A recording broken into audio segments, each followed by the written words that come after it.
सुप्रभात आप सभी को। मैं राजप्पा, मेरी प्यारी पत्नी पार्वती, मेरी बड़ी बेटी प्रीति, ये छोटी बेटी निकिता, हम इस सभा में आप सभी का स्वागत करते हैं। लॉकडाउन शुरू होके 4 महीना हो चुका है। मीन्स 4 महीने से हम लोग एक दूसरे से मिल नहीं पा रहे, पर संगति रुकी नहीं। हम हर दिन टाइटल्स मिलते हैं, मजे करते हैं और कुछ नया सीखते हैं।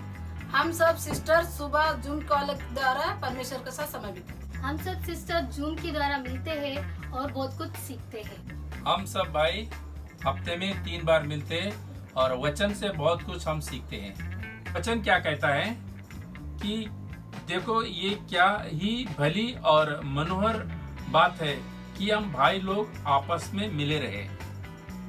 और जैसा वचन ये भी कहता है, वरना जिस दिन तक आज का दिन कहा जाता है, हर दिन एक दूसरे को समझाते रहो। जैसा वचन कहता है, जब तक आज का दिन कहा जाता है, आइए हम एक दूसरे को कॉल करेंगे और एक दूसरे को प्रोत्साहन देंगे। आइए हम सभा को आगे बढ़ने से पहले हम एक प्रार्थना करेंगे। आइए हम प्रार्थना करते हैं।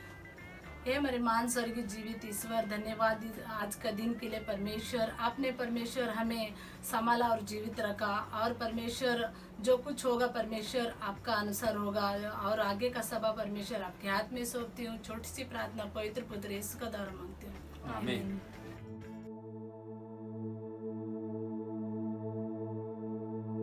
वो ओ ओ ओ ओ ओ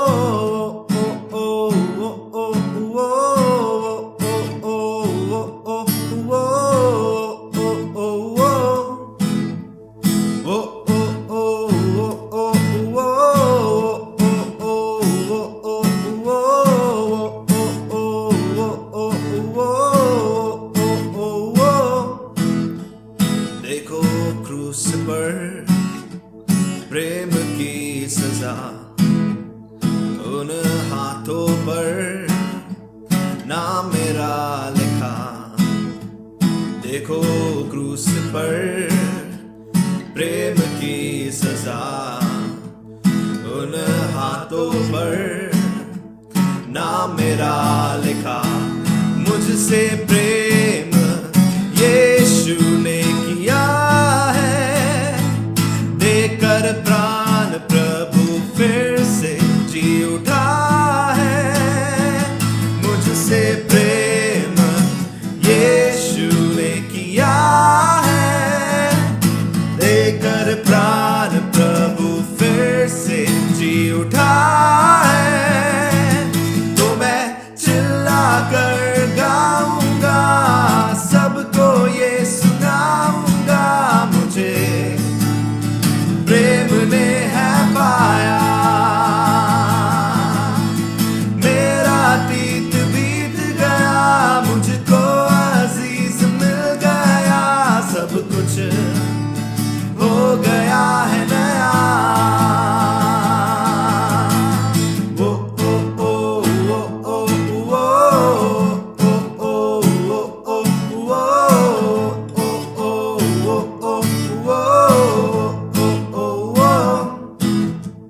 महिमा में मैं निश्चित जाऊंगा, यीशु के संग में हरदम रहूंगा।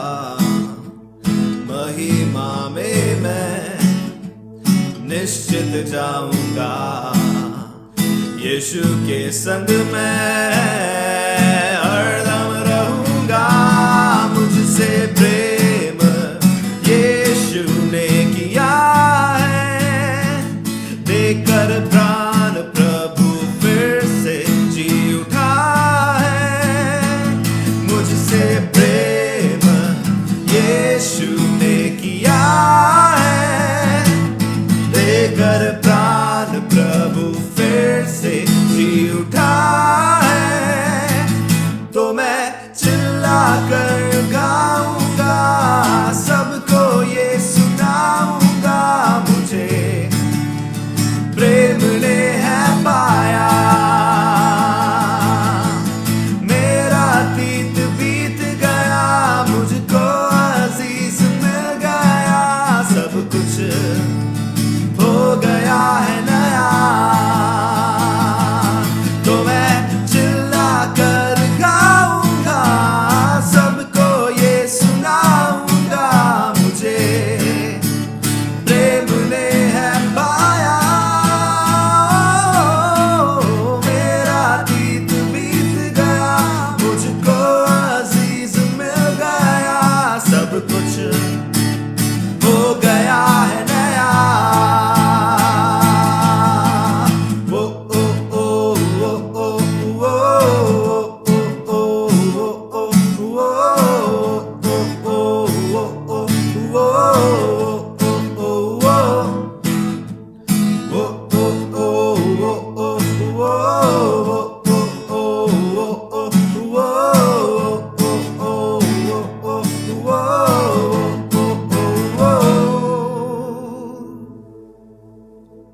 नायको जय मुझे देता है, मुझ में वो जीवित है। कितना आनंद है मुक्ति का नायको जय मुझे देता है, मुझ में वो जीवित है। कितना आनंद है, मैं गाते गाते रहूंगा, रोज नाचते नाचते गाऊंगा। मैं गाते गाते रहूंगा, रोज नाचते नाचते गाऊंगा। और दौड़ते दौड़ते कहूंगा, और दौड़ते दौड़ते कहूंगा, मेरा यीशु जिंदा हुआ, मेरा यीशु जिंदा हुआ। मुक्ति का नायको जय मुझे देता है, मुझ में वो जीवित है। कितना आनंद है, वो खोजते खोजते आया, मुझे गले लगाया अपने। वो खोजते खोजते आया, मुझे गले लगाया अपने। मेरे पापों को क्षमा किया, मेरे पापों को क्षमा किया। नए सिरे से मुझे बनाया, नए सिरे से मुझे बनाया। मुक्ति का नायको जय मुझे देता है, मुझ में वो जीवित है। कितना आनंद है मुक्ति का नायको जय मुझे देता है, मुझ में वो जीवित है। कितना आनंद है।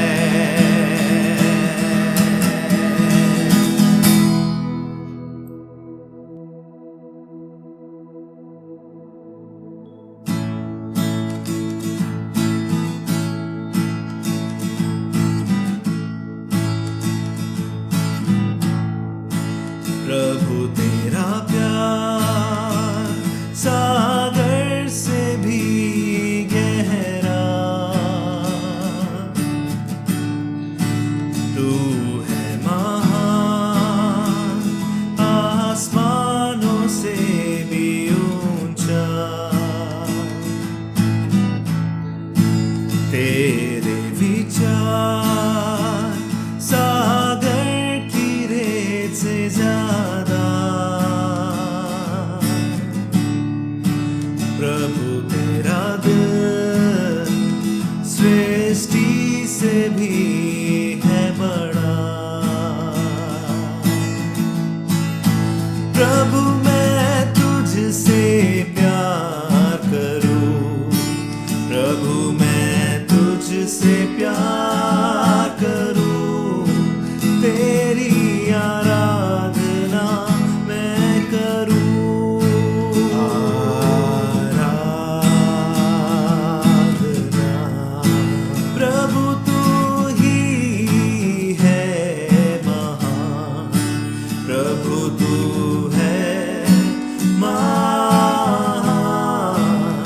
सिर्फ तू और कोई नहीं।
यीशु हुआ,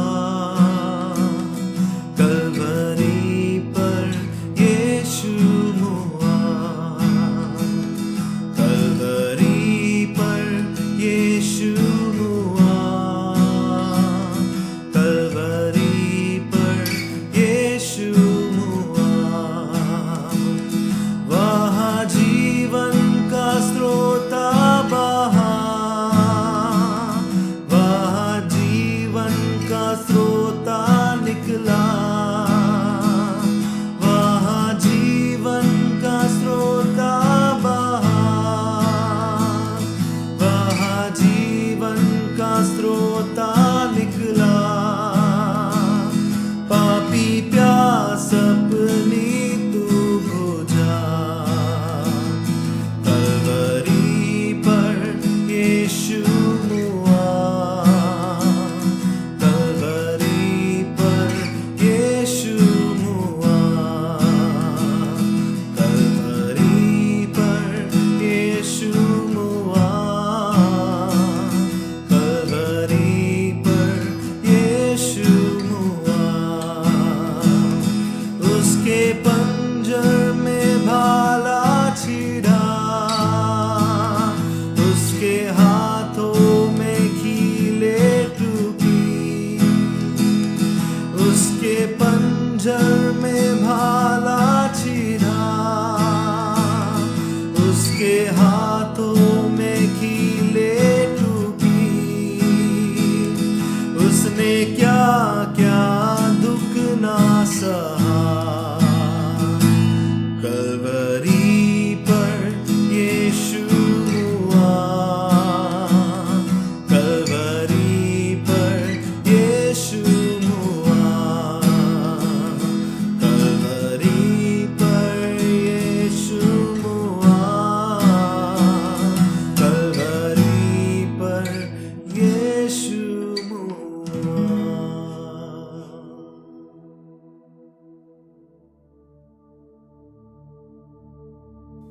good morning brothers and sisters. ये समय है प्रभु भोज का।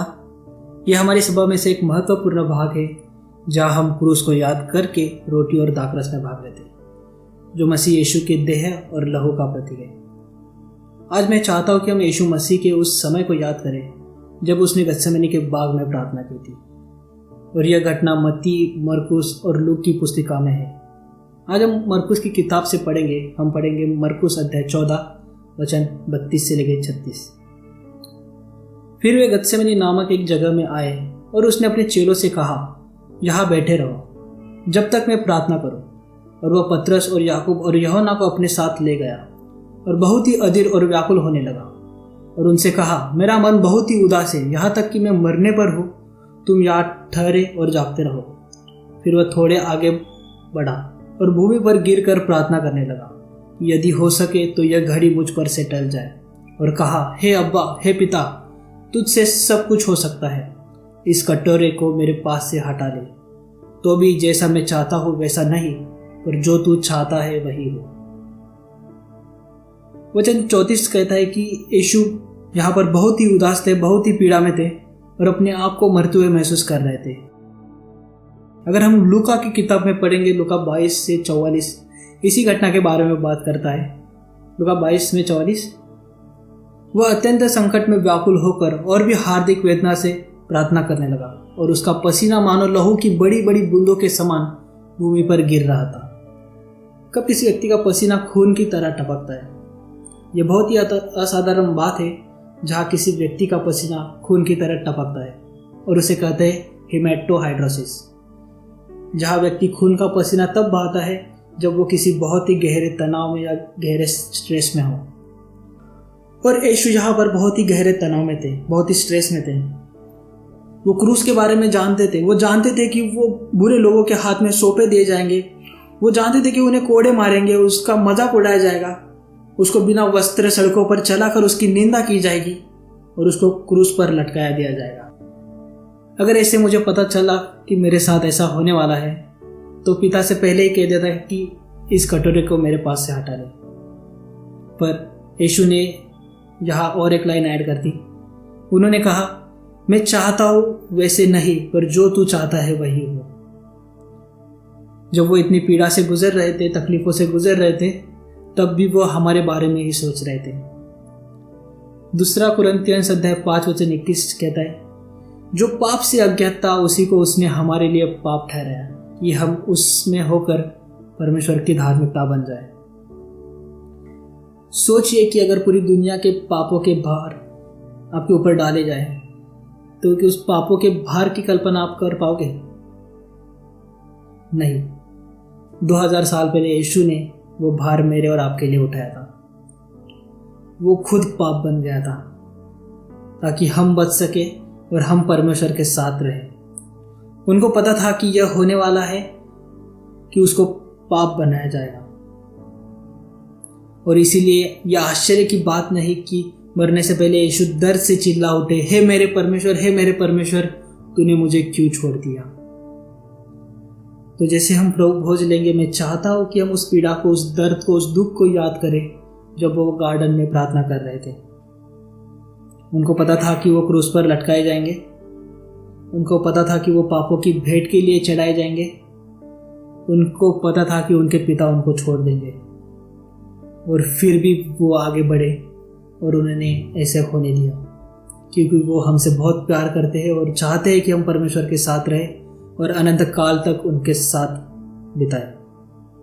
तो आइए हम एक निर्णय बनाएं कि हम पुराने जीवन में फिर से ना गिरे, पर पवित्र और धार्मिक जीवन जीने का प्रयास करें। आइए हम प्रार्थना करते हैं। धन्यवाद देना चाहता हूँ पिता इस बढ़िया समय के लिए। आप सब कुछ जानने के बावजूद भी अनजाने बन के रह गए पिता, ताकि हम बच सके, ताकि हम परमेश्वर के साथ अनंत काल तक जीवन बिता सके। पिता, आप निर्दोष थे, फिर भी आपने हम सभी का पाप आपके ऊपर उठा लिया ताकि हम बच सके। आपने वो दर्द, वो तकलीफ आपने सही जो हमें सहनी थी, और आप इतने स्ट्रेस में थे कि आपका पसीना मानो खून की बूंदों की तरह टपक रहा था। सच में आप हमसे बहुत प्यार करते हो। मदद करना कि इस रोटी और इस दाखरस पर आपका आशीष रहने देना, जो आपके देह और लहू का प्रतीक है। हम हर पल उसे याद करके अपने पापों से लड़ने की सहायता कर सके। लॉर्ड, आप हमें सहायता करना।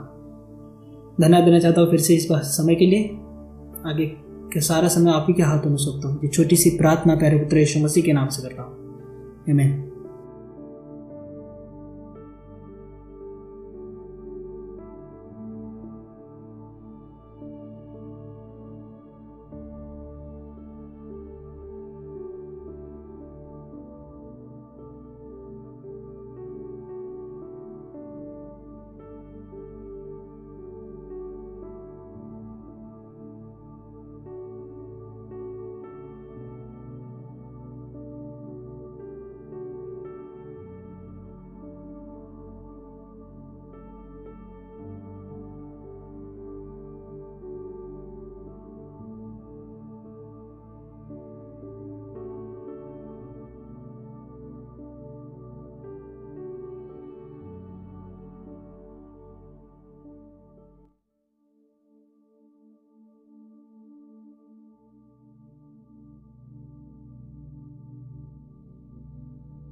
Good morning brothers and sisters. मैं बहुत ही एक्साइटेड हूँ फिर से आप लोगों के बीच में आके वचन बांटने के लिए। बहुत ही खुशी की बात है कि जब भी संडे आता है मैं बहुत एक्साइटेड रहता हूँ इस बात के लिए कि मुझे कुछ ओपनिंग्स देखने को मिलेंगी, फिर से बहुत अच्छी सिंगिंग करने को मिलेगा और बढ़िया कुछ सीखने को मिलेगा। और मैं उम्मीद करता हूँ कि हम सभी का ये हाल होगा, हम सभी, क्योंकि हम अपने उस गुरुकुल की मीटिंग को मिस करते हैं, उस संगति को मिस करते हैं जहाँ पे हम बहुत आनंदित होते थे, मिलते थे और घंटों बातचीत करते थे। लेकिन कहीं ना कहीं ये जो संडे वर्शिप है ये उसकी कमी पूरा करता है, और परमेश्वर के वचन को सुन के हमारा जो जोश है वो उतना ही बढ़िया होता है जितना शायद वहाँ होता होगा। तो हम आज वचन में जाएंगे और जैसे हम जानते हैं कि हम पैराबल्स में से सीख रहे हैं, और कैसे पिछले हफ्ते हमने भाई आइजैक के द्वारा हमने जो पैराबल सीखा वो था कि एक बुद्धिमान व्यक्ति के बारे में, कि किस तरह से उसने अपना घर चट्टान पर बनाया था, और चट्टान पर बनाने के कारण जब आंधी आती है और तूफान आता है तो वो घर को कुछ नहीं होता है। लेकिन जो मूर्ख है वो अपना घर बालू पे बनाता है, यानी रेत पे बनाता है, और जैसे ही बारिश आती है, तूफान आता है, आंधी होती है, तो उसका घर टूट जाता है। इसका मतलब ये है कि हमारा जो घर है, हमारा जो विश्वास है, वो परमेश्वर के वचन पे होना चाहिए। हमारा जो धार्मिक जीवन है वो परमेश्वर के वचनों पे आधारित होना चाहिए, ना कि सिर्फ सुनने पर, बल्कि उसको करने पर भी। और अगर हम परमेश्वर के वचन में अटल बने रहेंगे तो हम कभी भी गिरेंगे नहीं। चाहे कितनी भी परेशानी आए, हम हमेशा परमेश्वर से के साथ विश्वास में मजबूत बने रहेंगे। तो बहुत ही सुंदर बात है कि हम इन दृष्टांतों से सीख रहे हैं। पैराबल्स को हिंदी में दृष्टांत कहते हैं। ये दृष्टांत एक्चुअली में छोटी छोटी कहानियां होती थी जो कि प्रभु यीशु मसीह अपने मन से गढ़ के सुनाते थे। यानी कि ज्यादातर जो दृष्टांत थे उनमें कोई कैरेक्टर्स के नाम नहीं होते थे, और वो सिर्फ कहानियां थी, वो सच्ची घटनाएं नहीं थी, सिर्फ कहानियां होती थी जो प्रभु यीशु मसीह सुनाते थे। और उनका उद्देश्य ये होता था कि वो कहानी सुनाकर लोग जो एक जटिल, यानी एक कॉम्प्लेक्स या कठिन सुसमाचार है जो उनके समझ में नहीं आता, वो इन कहानियों के जरिए उनके समझ में आ जाए। और ये बहुत सुंदर कहानियां थी, छोटी छोटी कहानियां थी, और ये लोगों को बहुत कुछ सिखा के जाती थी, बहुत कुछ समझा के जाती थी। ना केवल 2000 साल पहले, बल्कि ये अभी भी उतनी ही सुंदर और असरदार है। यस, सही बात है। तो आज भी हम एक बहुत ही बढ़िया पैराबल देखेंगे। ये पैराबल बहुत सिंपल दिखता है, लेकिन सही माने में ये जितना सिंपल दिखता है उतना सिंपल नहीं है। ये बहुत ही एक जटिल पैराबल है जो हमें बहुत कुछ सिखाता है। ये हमें डेफिनेटली जरूर से कि परमेश्वर के प्रेम के बारे में सिखाता है, और ये जरूर से हमें परमेश्वर से प्रेम करना क्या होता है और पड़ोसी से प्रेम करना क्या होता है, इस बारे में भी हमें सिखाता है। बिल्कुल सही है, आपने शायद गेस किया होगा कि मैं बात करने से वाला हूँ एक भले सामरी के दृष्टांत के बारे में। तो भले सामरी का जो दृष्टांत है ये हमें लूका की किताब और उसके अध्याय 10 में मिलता है। लेकिन वहां जाने से पहले मैं आपको थोड़ा सा बैकग्राउंड बताना चाहता हूँ कि लूका 9 में क्या होता है, फिर लूका 10 की शुरुआत में क्या होता है, और फिर ये कैसे ये पैराबल आता है। तो अगर आप लूका 9 को देखेंगे तो आप देखेंगे कि वहां पे प्रभु यीशु मसीह 12 चेलों को भेजते हैं कि तुम जाओ और मैंने तुम्हें आत्मा दिया है, तुम्हें सामर्थ दी है कि तुम दुष्ट आत्माएं निकालो, लोगों को चंगा करो और परमेश्वर के वचन का प्रचार करो और वापस आओ। और वो बहुत आनंदित होकर वापस आते हैं और प्रभु यीशु मसीह को सुनाते हैं कि किस तरह उन्होंने दुष्ट आत्माएं निकाली, कैसे दुष्ट आत्माओं ने उनकी आज्ञा को माना और लोगों को छोड़ दिया, कैसे बीमारों को चंगा किया और परमेश्वर के प्रचार को लोगों ने सुना। ये सुन के प्रभु यीशु मसीह बहुत ही आनंदित होते हैं। फिर हम अध्याय 9 में ही देखते हैं कि प्रभु यीशु मसीह उनको लेके पहाड़ पे जाते हैं, वहां पे उनका रूपांतरण होता है, और जो 5000 व्यक्तियों को 5 रोटी और 2 मछली से खाना खिलाने वाला जो एक बहुत ही बढ़िया जो इंसिडेंट है, जो एकदम सच है, ये भी उसी समय होता है। और फिर हम देखते हैं कि प्रभु यीशु मसीह कई बार उनको हिंट देते हैं कि मैं अभी पकड़वाया जाने वाला हूँ, मैं मारा जाने वाला हूँ, लेकिन चेले उस बात पे ध्यान नहीं देते।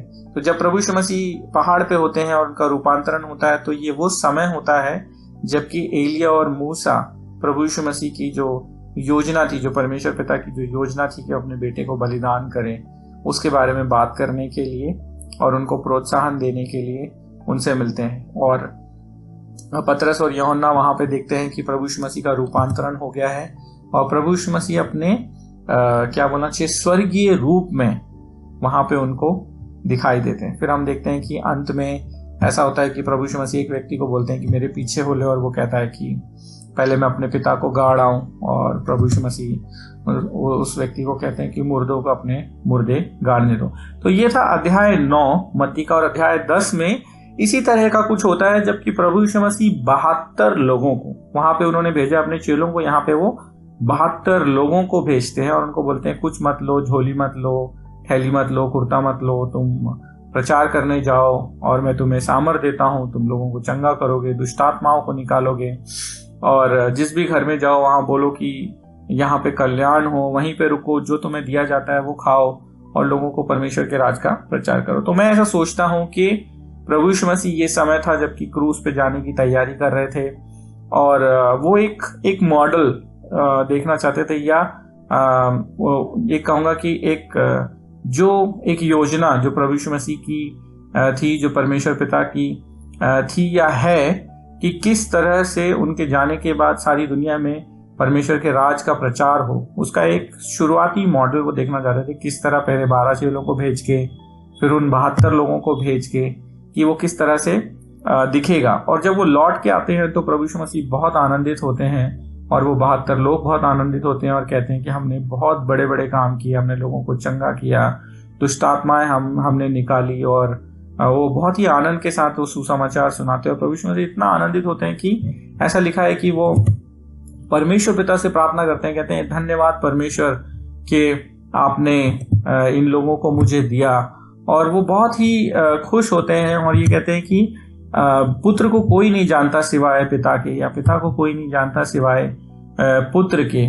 और इस तरह से वो परमेश्वर को महिमा दे रहे होते हैं। और उसी वक्त में जब ये बातें चल रही होती हैं, ये सब जो है ये लिखा हुआ है अध्याय 10 के वचन 1 से लेके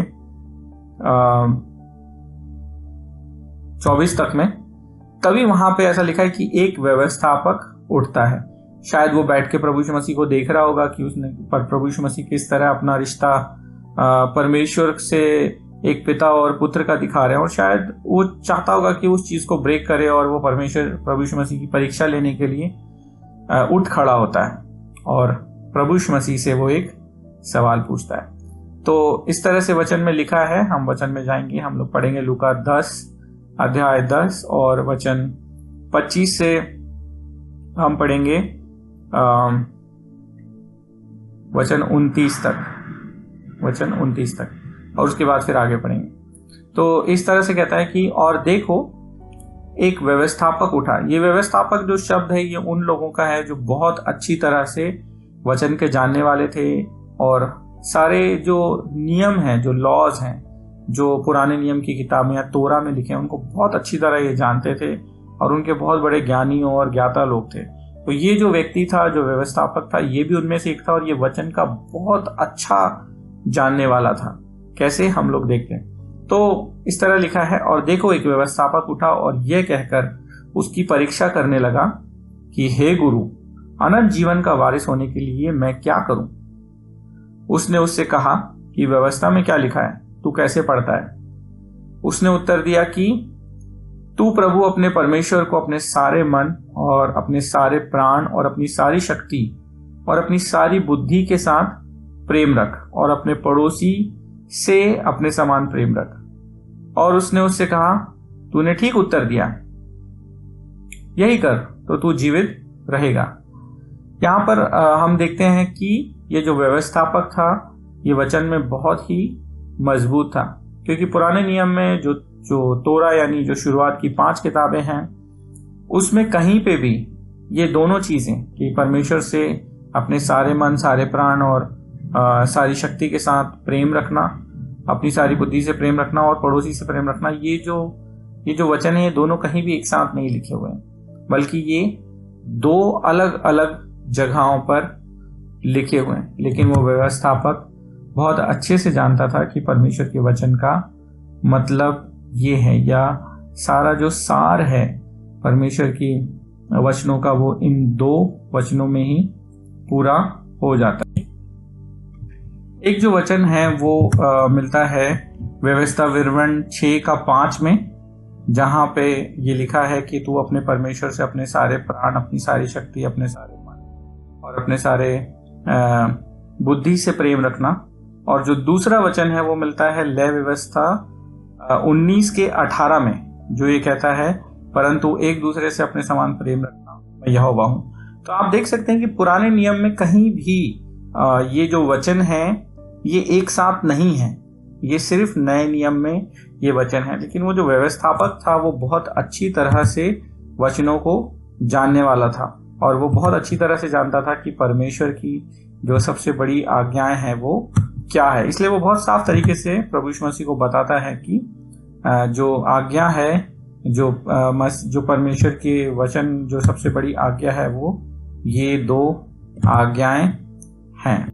तो यहाँ पे जब प्रभु यीशु मसीह वचन 28 में उसे कहते हैं कि तूने ठीक उत्तर दिया, यही कर तो तू जीवित रहेगा, तो वो फिर से अपने आप को धर्मी ठहराने की इच्छा से प्रभु यीशु मसीह से पूछता है कि मेरा पड़ोसी कौन है।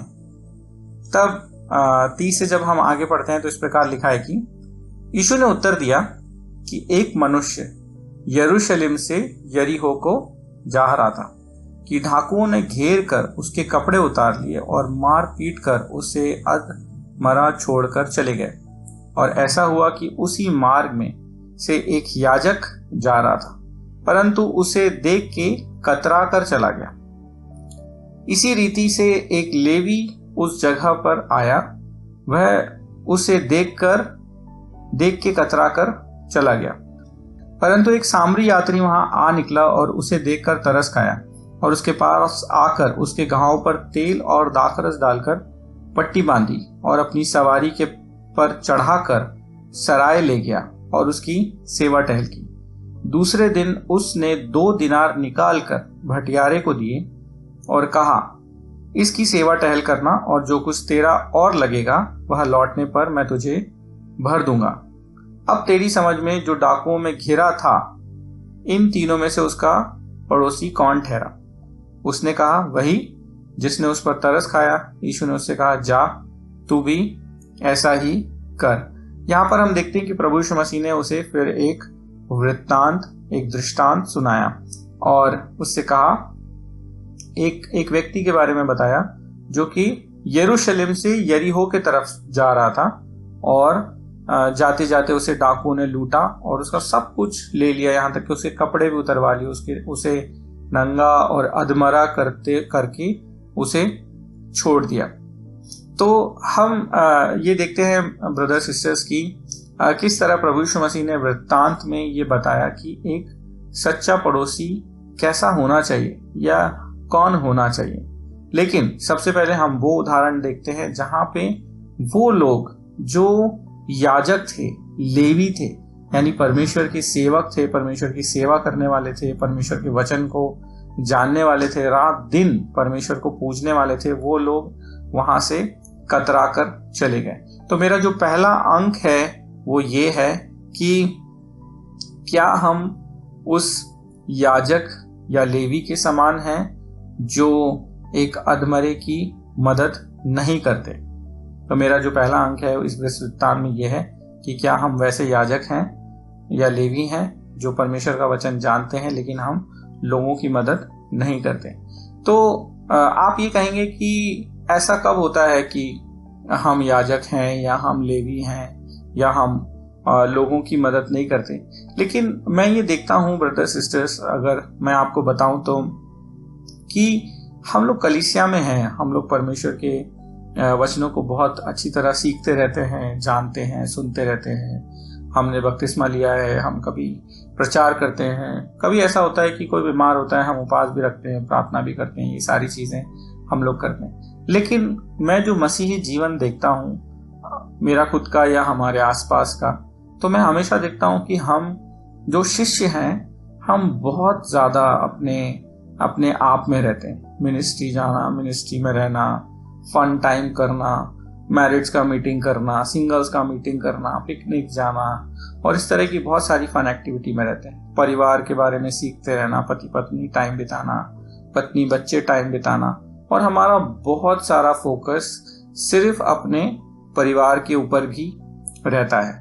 लेकिन आप जानते हैं कि जब हम चर्च में मिलते हैं, कलीसियाओं में मिलते हैं और संगति करते हैं, हंसते हैं, खेलते हैं, कूदते हैं, आनंदित होते हैं, आनंद मनाते हैं, शायद कोई व्यक्ति ऐसे होंगे हमारे भाई या बहन जिनके जीवनों में बहुत कष्ट चल रहा होगा, जो अपने मन में टूटे हुए होंगे या किसी पाप से गुजर रहे होंगे या किसी परेशानी से गुजर रहे होंगे।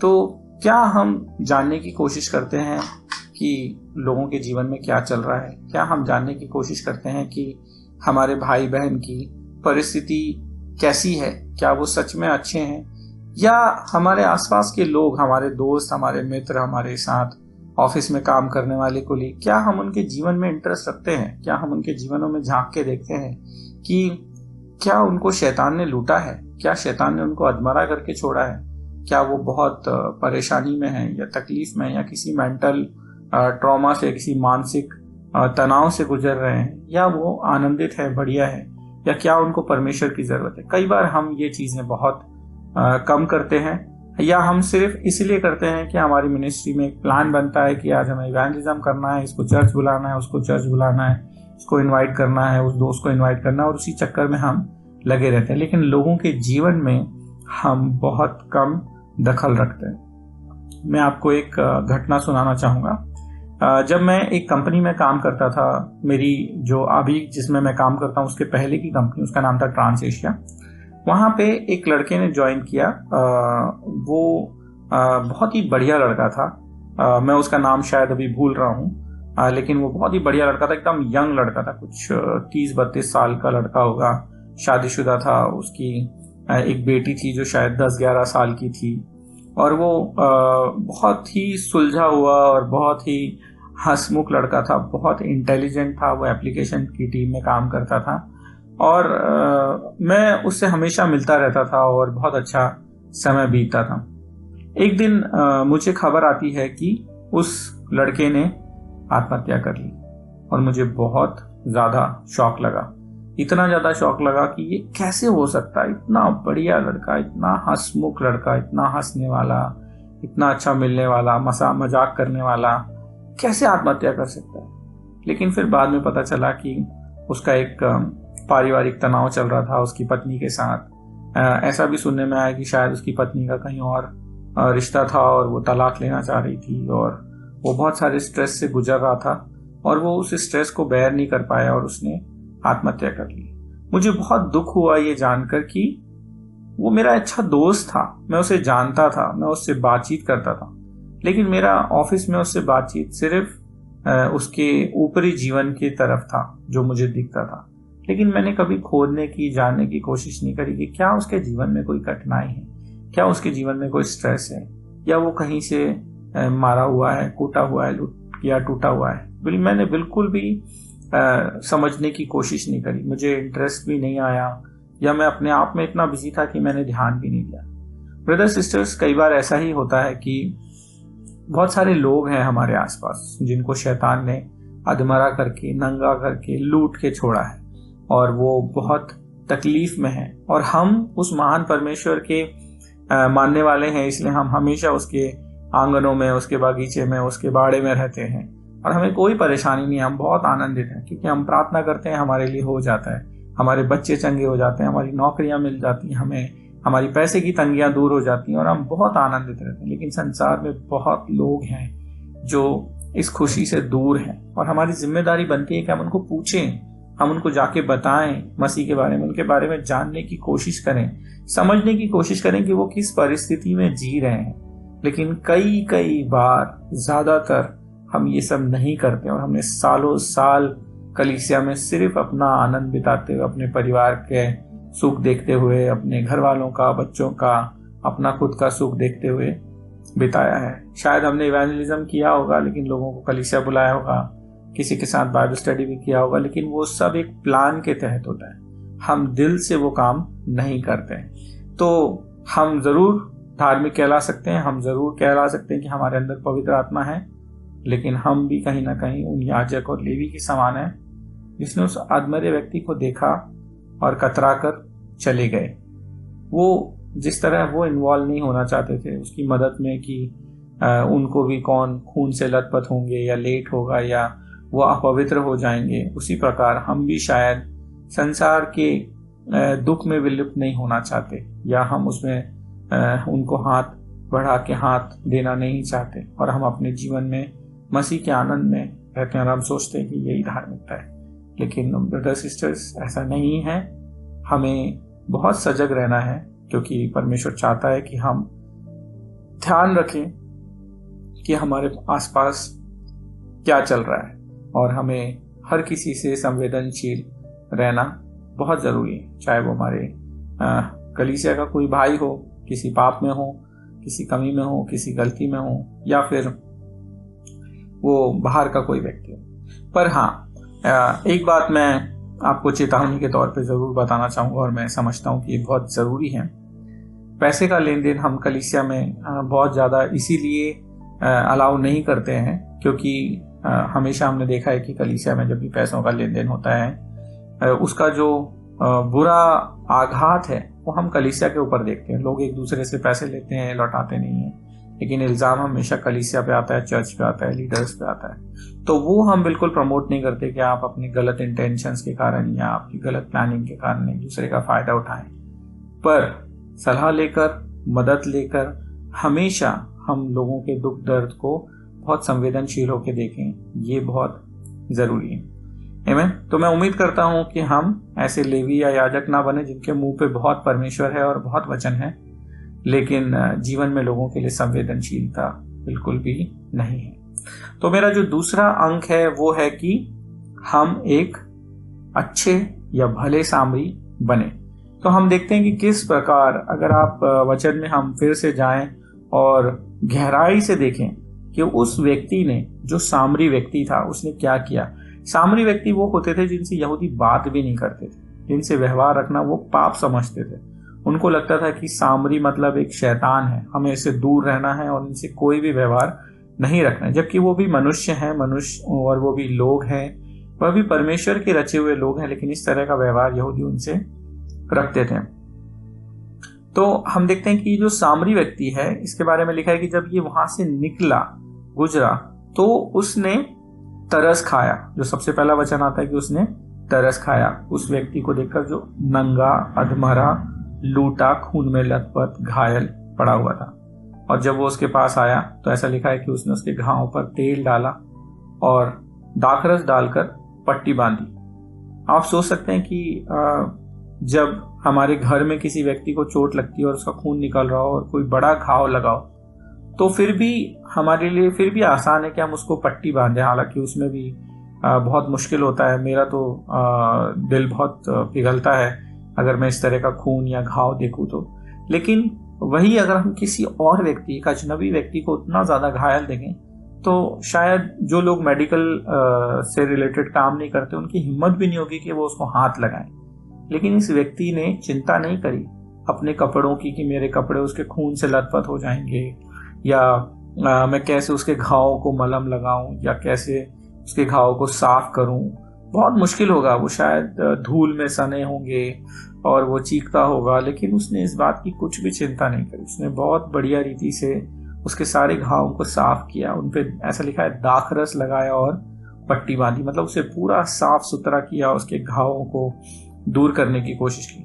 और फिर ये लिखा है कि उसने उसे अपनी सवारी पर चढ़ाया। उसने इस बात की चिंता नहीं करी कि क्या पता डाकू मुझे भी लूट लें, मैं भाग नहीं पाऊंगा क्योंकि मेरा जो घोड़ा या गधा जो जिसपे मैं उठ चढ़ के भाग सकता हूँ, या जिसपे मेरा सामान लदा है, उस पर मैंने इस व्यक्ति को लदाया है।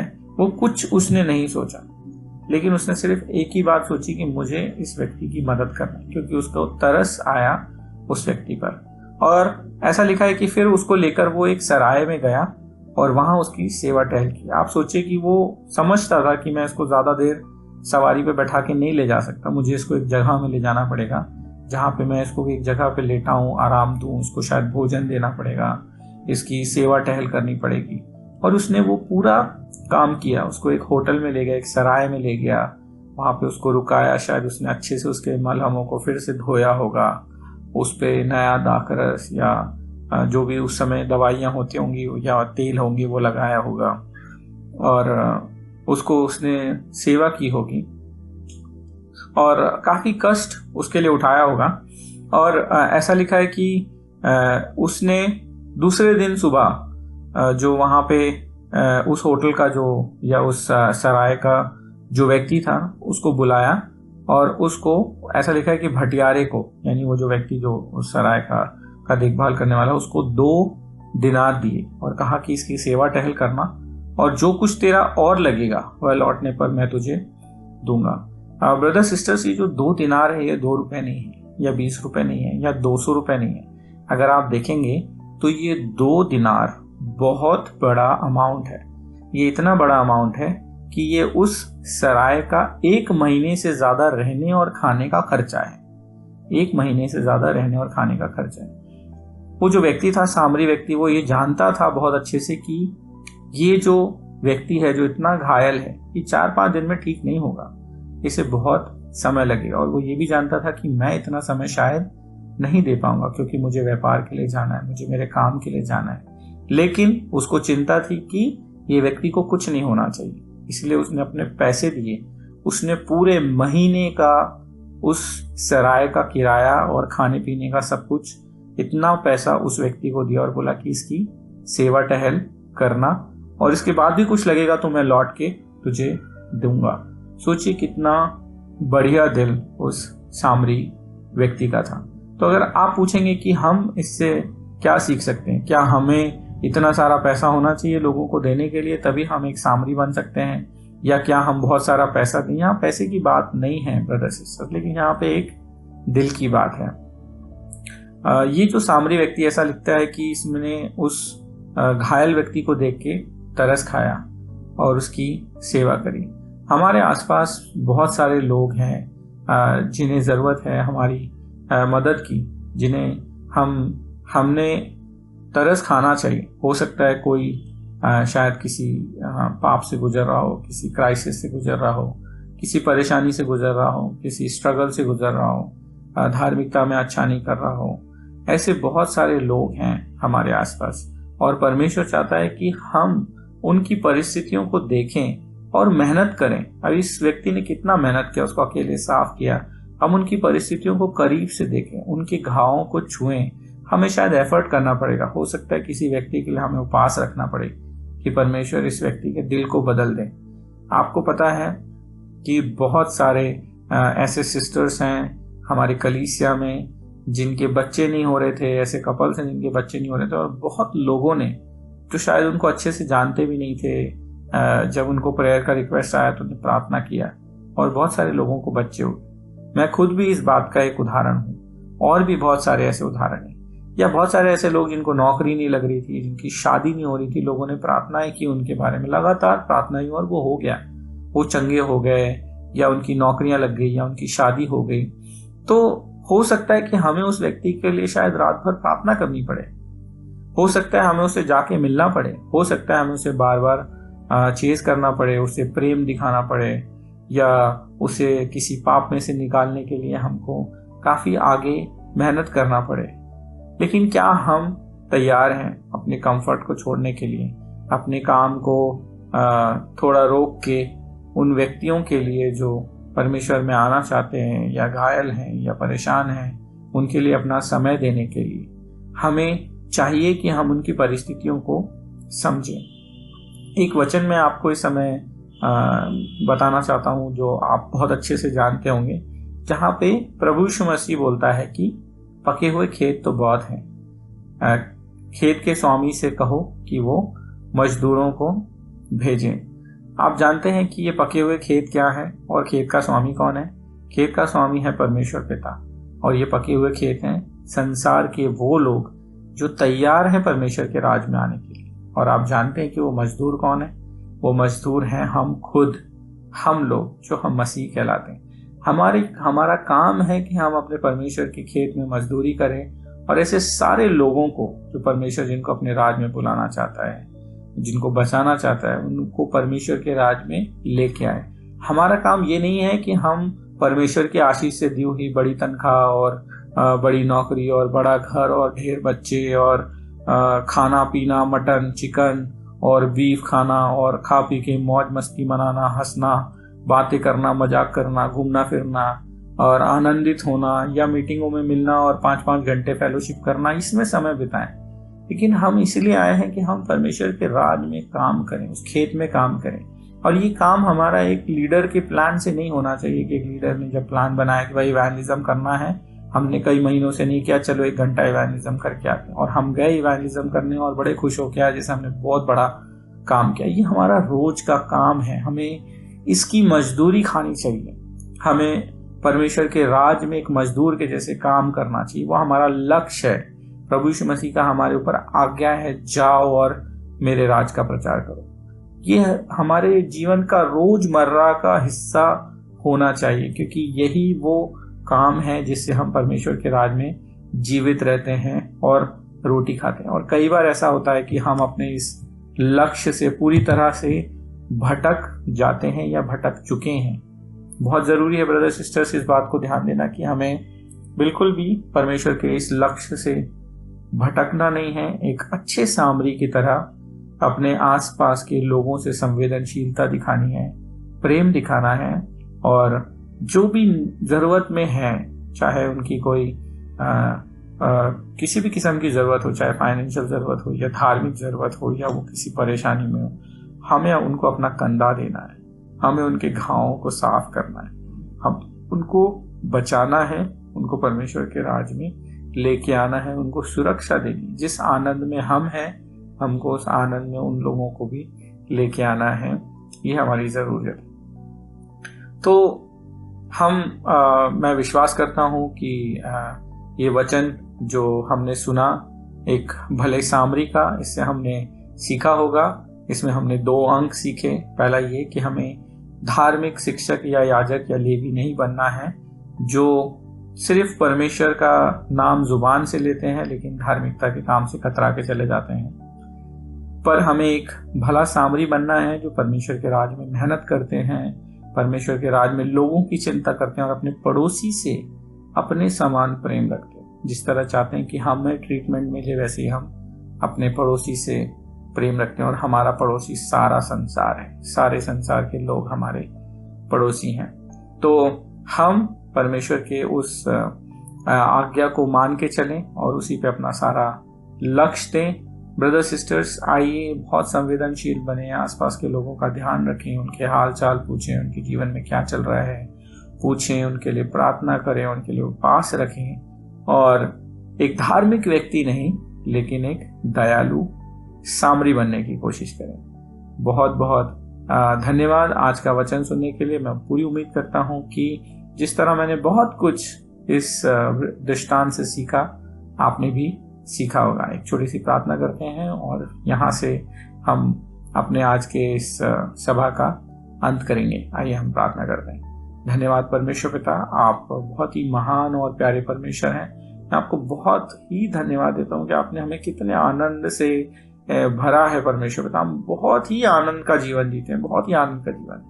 सब तरफ शायद दुनिया में बहुत परेशानी, लेकिन हम कितने सुकून में, कितनी आनंद में, खुशियों में, आपकी ताकत में, आपकी सामर्थ्य में जिंदा है परमेश्वर पिता।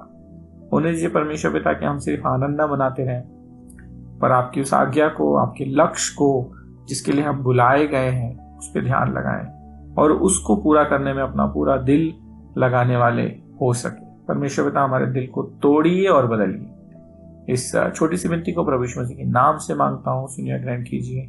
आमीन।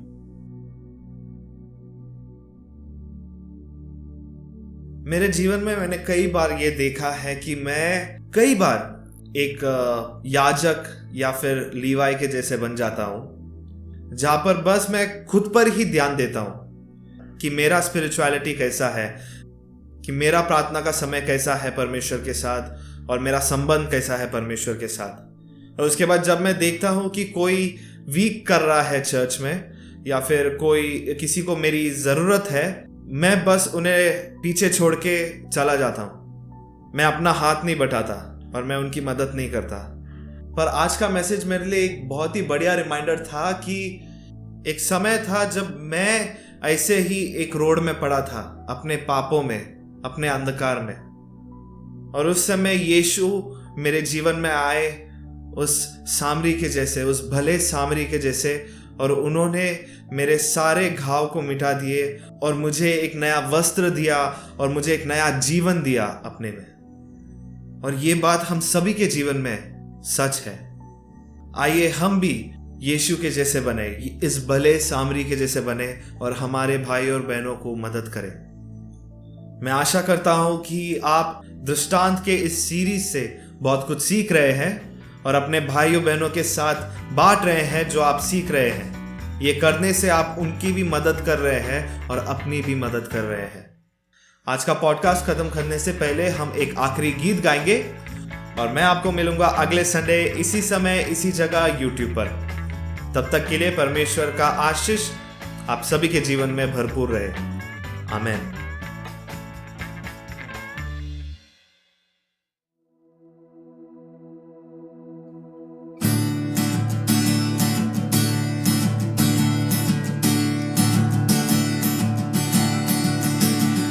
जब से प्यारा यीशु आया मेरा जीवन बदल गया।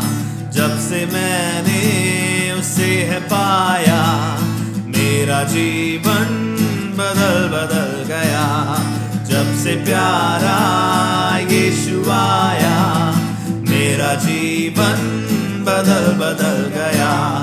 जब से मैंने उसे है पाया मेरा जीवन बदल गया। इस जहां की गंदगी से मुझे छुड़ाया प्राण देकर। इस जहां की गंदगी से मुझे छुड़ाया प्राण देकर। मेरा दिल मेरा मन मेरी काया, मेरा दिल मेरा मन मेरी काया, मेरा जीवन बदल गया। जब से प्यारा यीशु आया मेरा जीवन बदल गया। जब से मैंने उसे है पाया मेरा जीवन बदल गया। मेरा जीवन बदल